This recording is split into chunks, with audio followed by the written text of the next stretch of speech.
Welcome, everybody, to another edition of the Business Brains and the Bottom Line podcast. My name is Paul Liegro, your host, and we have a star-studded crew here today. As you can see, we've got a few folks on, and let me make some introductions here. First, we have Terry Murray, who is the president of Prescriptive Data Solutions. We have Joe Galvan, the VP of Engineering at Prescriptive Data Solutions. We've got Stephen Sepulveda, principal architect at Prescriptive.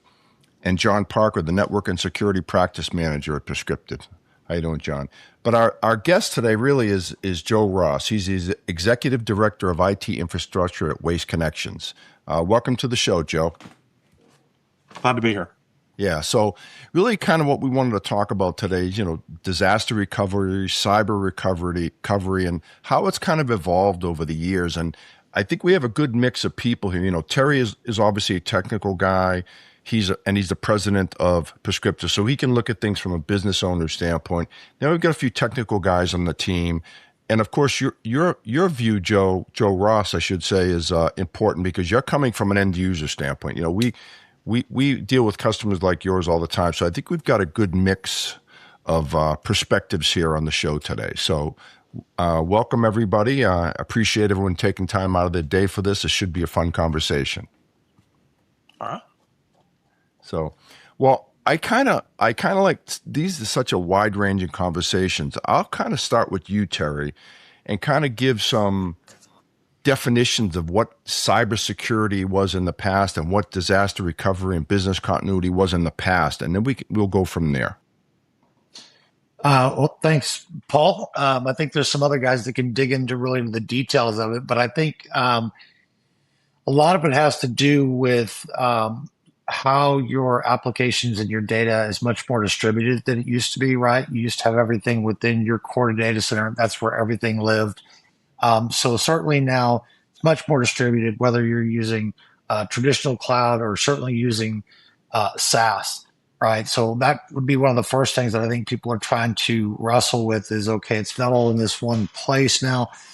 You certainly got different options for the different technologies. If you go back 10, 15 years, it was still primarily, I would say, backups and then looking to do some sort of recovery on site. We had organizations that, were really mission critical that would do a full blown DR solution where you could get down to, minutes or hours to do a recovery, at least for the most critical apps.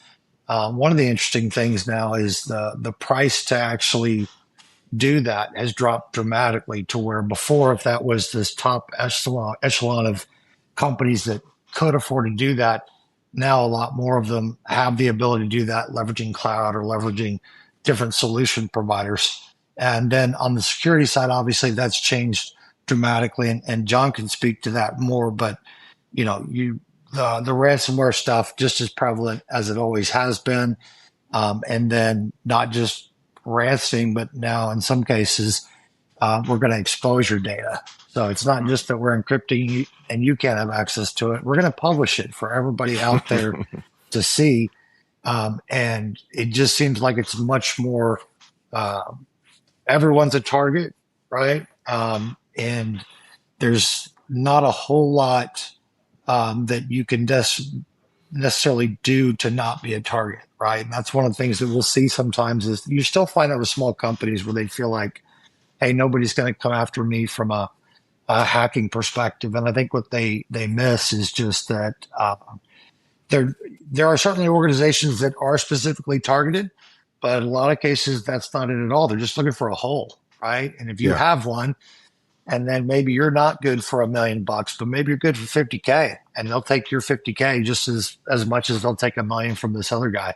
So it's gotten a lot more complex, I think, but the cost to implement some real solutions is attainable for folks. And I guess the last thing I would say is that it used to be that the true disasters that we came across were pretty rare. Right. Yeah. It wasn't that common to have somebody's data center get flooded or the building burned down or, even you have crashes on gear, but now in any given year, we'll have multiple customers that get some sort of impact from a cybersecurity perspective that requires a recovery. And when you watch, that's a dramatic difference, one organization's ability to recover versus another, right? You've seen them where they're able to recover for the most part within hours.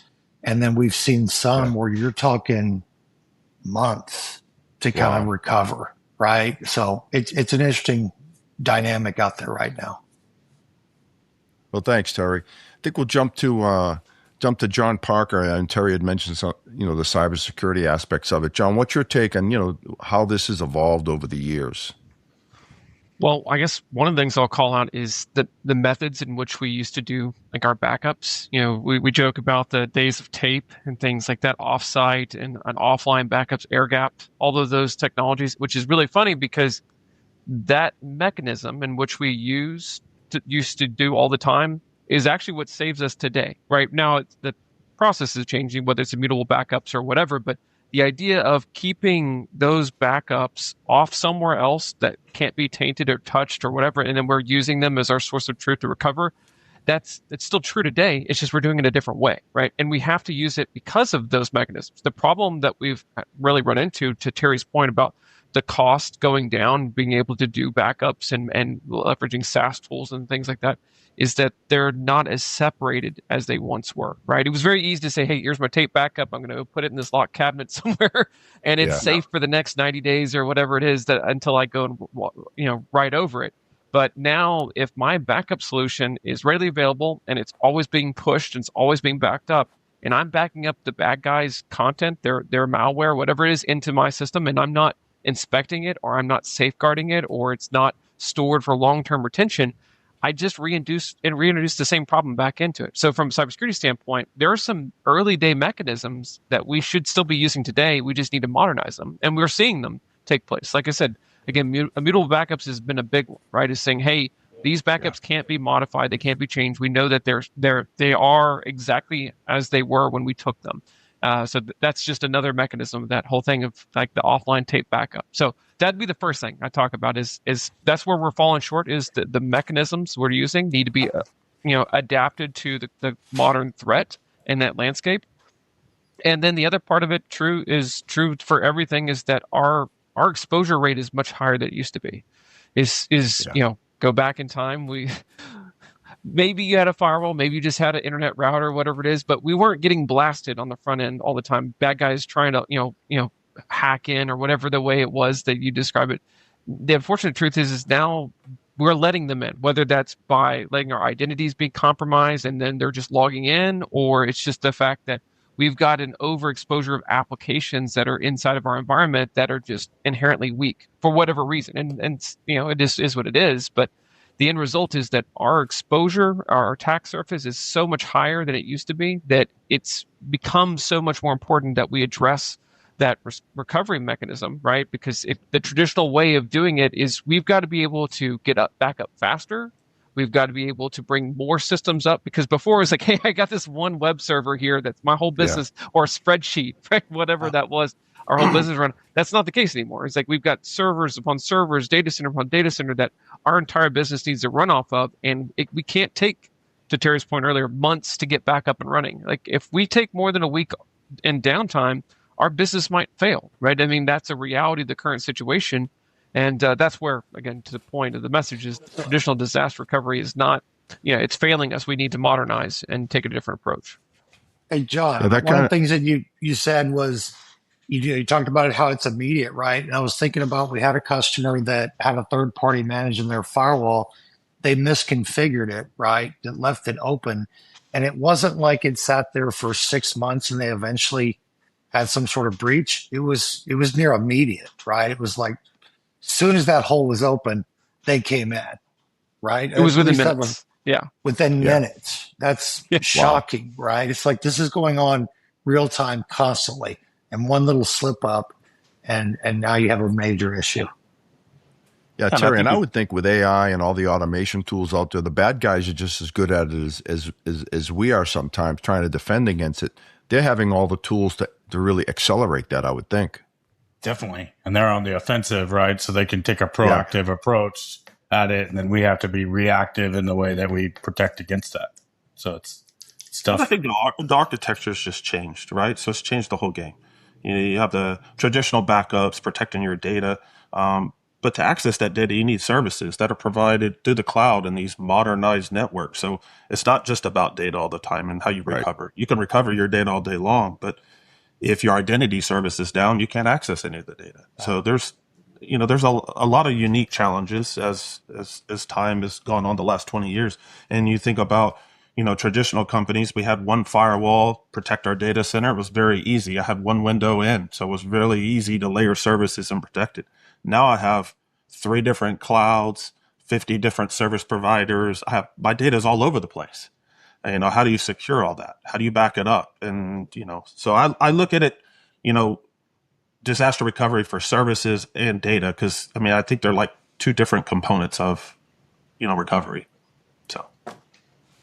Yeah, and that's, I think, one of the big ones when you're looking at DR and being able to fail over, right? Everybody thinks about, okay, these are my critical applications, but then here's all the infrastructure and the infrastructure services that you're going to need to be able to access those things and actually do things that sometimes get overlooked.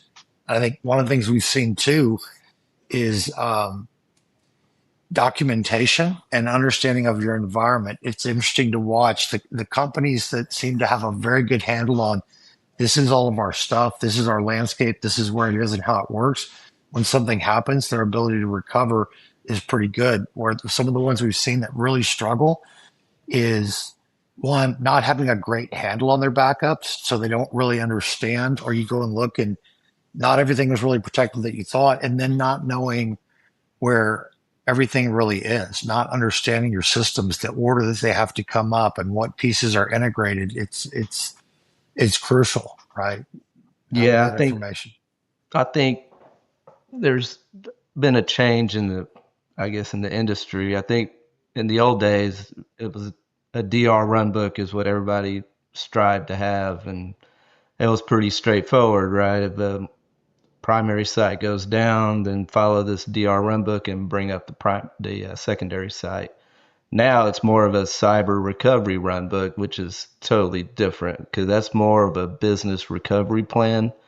And it's not only just IT. Now you're bringing in, the different parts of the business. If you get compromised, ransomware hits your organization, you're going to have to communicate to the public what happened, and you're bringing in HR and other departments within your organization, and it becomes a lot more complicated and something that you need to test and do, tabletop exercises and just go through that entire scenario and make sure your organization is prepared. And that's, with cyber insurance and with, the board organizations are looking at their IT to make sure that they can recover in a timely manner. So it's a lot more complex nowadays, and there's a lot more components like Joe mentioned earlier, the identity and the multi-cloud and, just having services all over the place and making sure those all work during a recovery procedure is critical. Definitely. And the ordering and the dependency, right? What do you need to bring up first? Obviously, you have things like identity and DNS that are going to be, first priority of recovery, but then how do you bring up the applications? How do you test and validate those? How do you do that, in a cyber recovery? How do you do that in a known, clean environment before promoting it to public? And then the next step of that would be getting your users to that new environment, right? If you don't do it in place, which brings in a lot of the networking aspects that I know are often overlooked, right? But in either case, like if you're making those changes, how are you doing segmentation for clean room recovery? And then how are you promoting that up to production as you know that it's ready and validated? Yeah, and I think I keep saying identity. That's the one that keeps me up at night, to be honest. Most people are hybrid today, whether they're intra, Okta, it doesn't really matter who your provider is. that's really the single factor. I mean, and I've been bitten by it. When the CrowdStrike came out and they did the patch that took down a lot of Microsoft, it took down my identity for 2.5 hours. And I had to answer to a board and say, hey, well, what's our plan? I don't have a plan. If I have no identity, I'm the whole playbook is done. There is nothing. My servers are fine. I just can't access anything. And that's probably the single point of failure for me. I mean, it doesn't happen that much, but they all have them. I've seen Okta have outages, Intras had outages, Pings had outages. So, they're all having problems just like us. Whether it's a 1 hour or 2 hour, I haven't seen anything that's been substantial, but it's a big impact to the business. How do we recover from it? I mean, we're pretty good at backups and doing all these things, but identity is one of those ones where, I mean, that's the holy grail of everything. Well, no identity, you're done. And I know in your environment, you do a lot of acquisitions, have a lot of domains, try to consolidate those domains as much as possible. But at the rate of acquisitions, it's always a challenge, just given the number of domains and, identity providers and sources that you would need to protect. So, can you kind of like share a little bit about that in terms of like what you're looking to do and how you're planning to approach with the team? It's interesting because we're a decentralized model. So to your point, we run about 180 different domains, not just one. Today we operate about 5 different tenants across 3 different clouds, whether it's GCP, Azure, AWS. We always strive to centralize everything, but it's I think most IT things are, and all our tool sets are around centralizing. Well, my business plan is decentralization, so it makes it really challenging.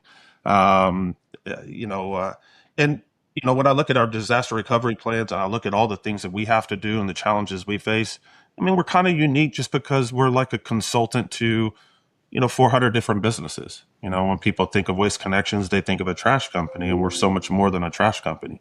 We're in the oil and gas. We're in the logistics business, not just trash. So a lot of applications, a lot of clouds. Some applications are native born in the cloud. That's a different type of playbook for disaster recovery and services. And what we found with the whole API deployments over the last 5 years, everybody wanted to go front end with APIs. Well, now you got applications. You buy one application and it depends on 9 other or 10 different other applications or services. So you got alerts coming at you faster every day. There's always an outage, some service. This API went down. This real-time dashboard didn't go. So, I don't know if we necessarily had the best plan. I'm learning. I think it's a constant thing that we're changing and evolving as things get thrown at us. We haven't had any substantial outages or anything like that. I mean, we do a lot of, I always like to say we do a backup of a backup. We do all the traditional things and some of the new ones. But the challenge is with the whole CI/CD pipelining and everything, changes is happening every day. So it's hard for traditional infrastructure data center guys to know every little change. And that's probably my biggest challenge today. Yeah, keeping up with what you don't know, right? Yeah. Absolutely. And anybody that says they know everything I would challenge them, right? I mean, I'm running 500 applications to run a $12 million business. I mean, I don't even have 500 people in IT. So you got guys wearing multiple hats, and I think AI is going to bridge a lot of those gaps, and that's obviously what we're kind of doing now. But there's still some work to be done. Yeah. I mean, in general, how do you stay ahead of that? And I'll kind of throw that up to the group, because with the ever-changing technologies out there, what are the best practices for you guys to stay ahead of this? I would say it's you have to learn from your mistakes, and it's like podcasts like these and listening to other people's experience. I believe in a partner program because my head's down and I only look at Waste Connections, but what are my other peers out there dealing with? You used to use your voice as your password. Well, with AI and all these new tools, I can get past that in 2 seconds, right? So the game is changing all the time. So, you constantly have to learn. And I think communication and small little groups that talk about these things are probably the most beneficial for me. anyways, because I think we learn from one another, right? We're all come from different backgrounds, but we're all doing one thing, delivering data and services and keeping things up and operational. There's different attacks that may hit prescriptive versus waste connections. I've learned a lot of new attacks when you start getting into the pipeline business, oil and gas. That's a whole different attack sector than a trash business. So, but I think communication in small groups is probably how I stay on top of things, or try to stay on top of things. Well, good. Well, thanks, Joe. That was appreciate that. I know it. Again, we have different perspectives here. Stephen, what are your thoughts on that? How do you stay ahead of it? I think testing is critical. I think organizations that do cyber recovery scenarios and tabletop exercises at least once or twice a year, just to make sure that their recovery environment is what they think it is, make sure the network is set up correctly, make sure all the routing's in place. And the only way you can verify that is to do extensive testing. And I think if you don't, you're really leaving yourself open to gaps that you might miss that you won't really run into until you actually have a serious event that takes place. And again, I think this is a multifaceted problem. Ransomware hits all different layers. I think the backup or data protection is just one layer in the whole equation here. So I think it's very challenging, and just doing research daily on the security angle of IT is a challenge, keeping up with things, and the bad guys are advancing pretty much faster than the good guys. So it's like it's just constantly evolving, and you can never rest on your laurels in this business. So it's all about research and testing. Yeah, I think just extending on that a little bit, the tabletops are really good, particularly outside of IT, involving the business as a whole and getting the stakeholders, particularly where decision making probably needs to happen, right? Because it's kind of easy. I say easy. Once you have those things relatively practiced, you have recovery mechanisms, it's a solved thing for IT to say, hey, we can recover, we can fail over users. This is approximately how much time it's going to take. You're going to be giving the inputs to the business on those factors as far as the feasibility of the recovery, right? But knowing who's making the decisions in the room, I've seen it myself, multiple, even people with good foundational recovery ability, and were able to recover. A lot of the struggle was kind of muddling through that decision making up top, right? Because there's a lot of panic, and having, kind of certainty around that. And then the other parts of the business having the exposure to what that looks like is immensely valuable.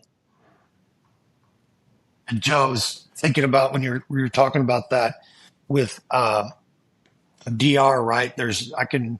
You'll talk with the customer and they say, we want to be able to fail over across the globe in sub 5 minutes. You say, okay, that sounds awesome. How are you doing on your backups? Oh, we're not getting good backups.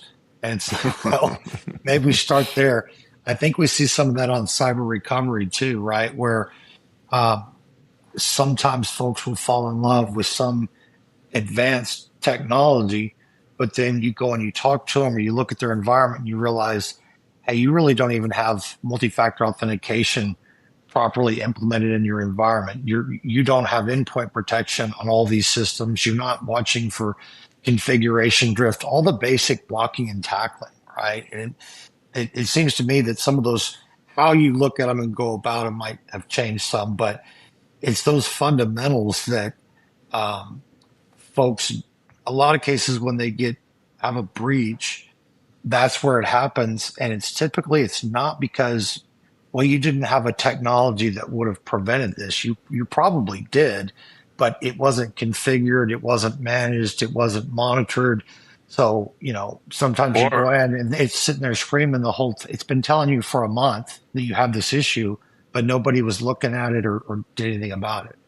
There's certainly that, but even if all that's perfect, right, there's still 0-day and novel events that could happen, right? So ultimately, kind of two different things. That the DR is one thing, kind of replication and fast failover, and you kind of have to take a recovery in depth approach to cover both, DR and cyber recovery, right? So assuming that you did everything that you could to tighten any gaps as far as, somebody getting in, right? That ultimately fails you because inevitably none of those things are 100% foolproof, as Mr. Parker, I'm sure, would share, Joe Ross would testify to, where you're needing to go through that recovery. And I think that the keys there are, obviously, did you make sure your backups were immutable? Did you make sure you followed 3-2-1 rules to have additional copies just in case? All those basic. But assuming all those things are checked, right, it's really about how quickly can you execute on that recovery and how sure are you the point at which to recover, right? Where is the point in time before, the indicators of compromise, right? And how do you make sure that you're recovering safely and cleanly after you know when that point in time is, right? And then being able to validate.